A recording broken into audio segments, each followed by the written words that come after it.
Magandang umaga ngayon. Matagal nating hindi nakita ang liwanag ng araw, di ba? Ilang linggo din.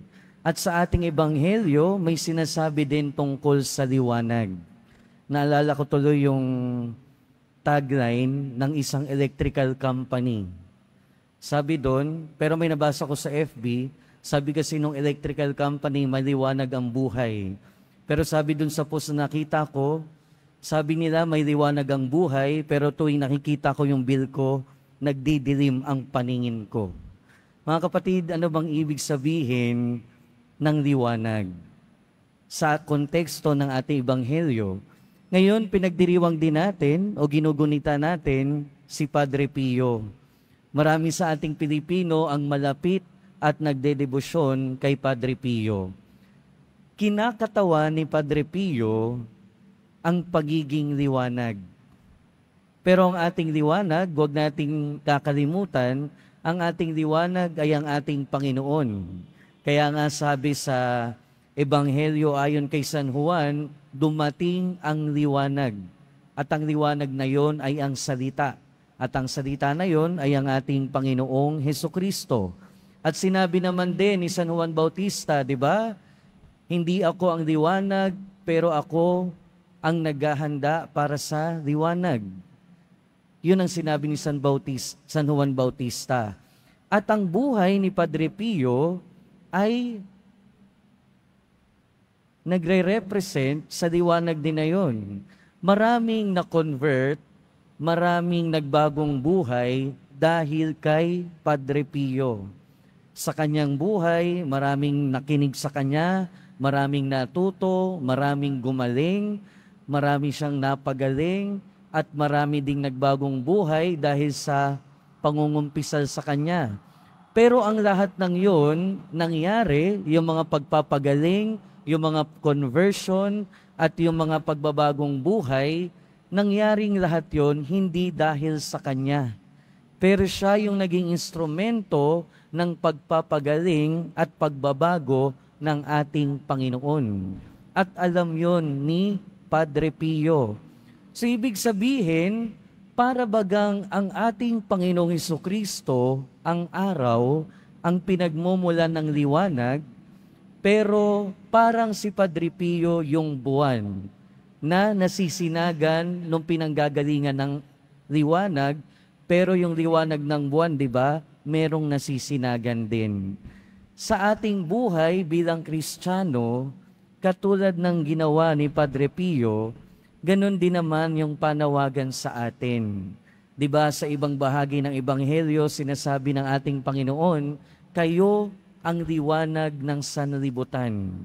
At ngayon sinasabi sa atin, kung tayo ay liwanag, ang liwanag na ito ay hindi dapat tinatago.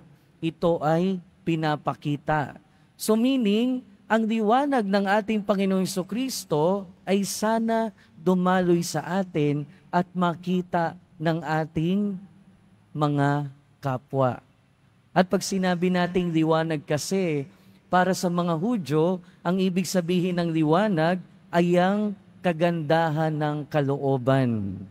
At para sa ating mga Kristiyano, ang ibig sabihin ng liwanag ay ang liwanag ni Kristo, ang kanyang pagpapatawad, ang kanyang pagtanggap, ang kanyang malasakit sa kapwa.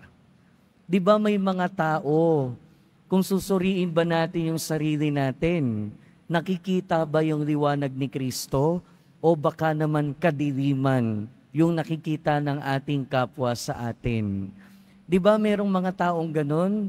Pansinin nyo, kapag ka merong grupo, kapag ka pumupunta ka sa isang lugar, kapag ka dumating ka, yung mga tao ba doon nagliliwanag yung mga mukha? Nagiging masaya ba sila? Natutuwa ba sila sa iyong presensya? O baka naman pagdating mo, biglang nagbabagsakan, nagsisimangutan yung mga tao, biglang nagtatahimikan, baka naman may problema sa atin. In the same way, di ba may mga ganong tao na kapag ka nakikita natin, nagiging masaya tayo, nagliliwanag ang buhay natin. Pero may mga tao din naman na kapag ka dumating, parang ang bigat-bigat sa pakiramdam ng kanilang presensya. para bagang gusto na nating umalis pag nandyan sila. Mga kapatid, yung presensya natin para yung liwanag o kadiliman sa ating kapwa. Kaya kapag yung presensya natin sa ating kapwa mabigat, mag-isip-isip na tayo, baka kailangan natin ng pagbabago. Pero kung yung presensya natin sa ating kapwa ay parang liwanag, matuwa tayo dahil nabibiyayaan tayo ng ating Panginoon. Kaya nga yung mensahe sa atin ngayong araw, mga kapatid, ang liwanag hindi dapat tinatago. Ibig sabihin, ang liwanag ng ating Panginoong Hesukristo ay hindi dapat hanggang sa atin lang. Dapat ito ay mag-radiate, dapat ito ay kumalat, dapat ito ay makita ng ating kapwa. Ang ibig sabihin, hindi naman ibig sabihin ito magpakitang tao tayo. Ibig sabihin nito magkaroon tayo ng sincerity na maging mabuti sa ating kapwa. Dahil yon ang pagiging liwanag sa ating kapwa. Ano ba yung pinakita ng ating Panginoong Hesukristo sa kanyang kapwa? Kaya siya naging liwanag ng daigdig. Diba, pinakita niya yung pagiging mabuti. Pinakita niya yung pagtanggap sa mga makasalanan. Pinakita niya yung hindi pag-reject. Pinakita niya yung malasakit. Pinakita niya yung pagtulong. Pinakita niya yung pagpapatawad.